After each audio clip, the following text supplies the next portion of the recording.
One afternoon, a few days after Papa's explanation of the mixing, they were working at one of the wealthier houses just east of the Munich Street. Papa called Liesel inside in the early afternoon. They were just about to move on to another job when she heard the unusual volume in his voice. Once inside, she was taken to the kitchen where two older women and a man sat on delicate, highly civilized chairs. The women were well dressed. The man had white hair and sideburns like hedges. Tall glasses stood on the table. They were filled with crackling liquid. "Well," said the man, "here we go." He took up his glass and urged the others to do the same. The afternoon had been warm. Liesel was slightly put off by the coolness of her glass. She looked at Papa for approval. He grinned and said, "Prost, madame. Cheers, girl." Their glasses chimed together, and the moment Liesel raised it to her mouth, she was bitten by the fizzy, sickly sweet taste of champagne. Her reflexes forced her to spit straight into her papa's overalls, watching it foam and dribble. A shout of laughter followed from all of them, and Hans encouraged her to give it another try. On the second attempt, she was able to swallow it and enjoy the glorious broken gruel. It felt great. The bubbles ate her tongue. They prickled her stomach. Even as they walked to the next job, she could feel the warmth of pins and needles inside her.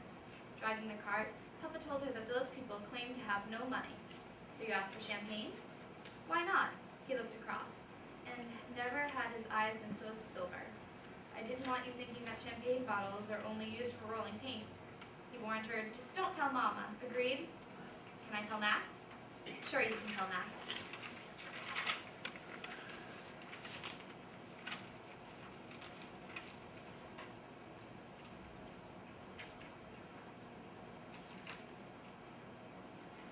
She slid a book from the shelf and sat with it on the floor. Is he home, she wondered? But she did not care if Ilse Herman was slicing potatoes in the kitchen or lining up in the post office or standing ghost-like over the top of her, examining what the girl was reading. The girl simply didn't care anymore. For a long time she sat and saw. She had seen her brother die with one eye open, one still in a dream. She had said goodbye to her mother and imagined her lonely wait for the train back home to oblivion. A woman of wire had laid herself down, her scream traveling the street till it fell sideways like a rolling coin starved of momentum. A young man was hung by a rope made of Stalingrad snow. She had watched a bomber pilot die in a metal case. She had seen a Jewish man who had twice given her the most beautiful pages of her life march to a concentration camp. And in the center of it all, she saw the Fuhrer shouting his words and passing them around. Those images were the world, and it student her as she sat with the lovely books and their manicured titles. It brewed in her as she eyed the pages full to their brims and of their bellies with paragraph and words. "You bastards," she thought. "You lovely bastards. Don't make me happy. Please don't fill me up and let me think that something good can come of any of this. Look at my bruises. Look at this graze. Do you see the graze inside me? Do you see it growing before your very eyes, eroding me? I don't want to hope for anything anymore. I don't want to pray that Max is alive or safe, or Alex Steiner, because the world doesn't deserve them." She tore a page from the book and ripped it in half. Then a chapter.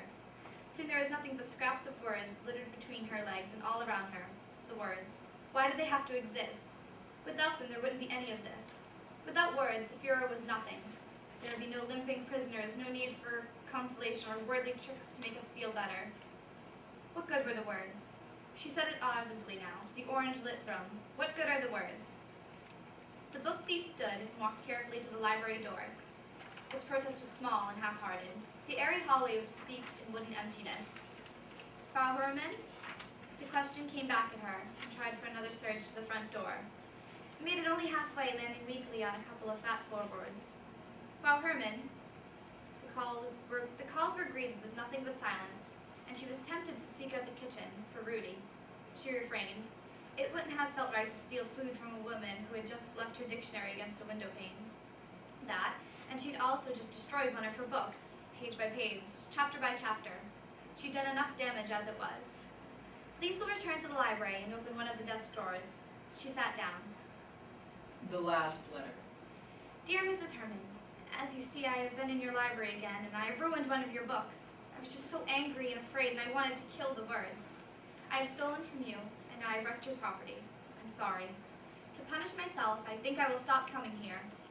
Or is it punishment at all? I love this place, and I hate it, because it is full of words. You have been a friend to me even though I hurt you, even though I have been insufferable, the word I looked up in your dictionary, and I think I will leave you alone now. I'm sorry for everything. Thank you again, Liesl Meminger.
I'm sorry? Do you know the name? Yes, it's called Two Guitars, but I don't. Really? I have no idea why it's called Two Guitars.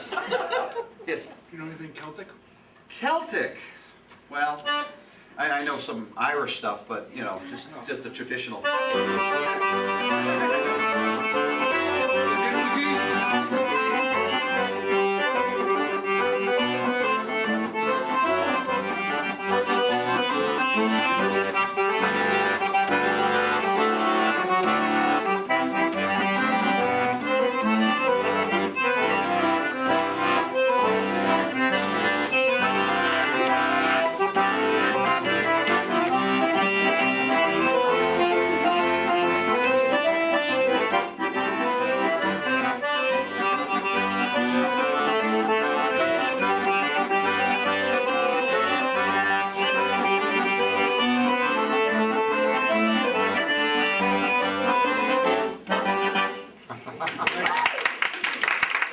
I don't know anybody drop kick Murphys or anything like that.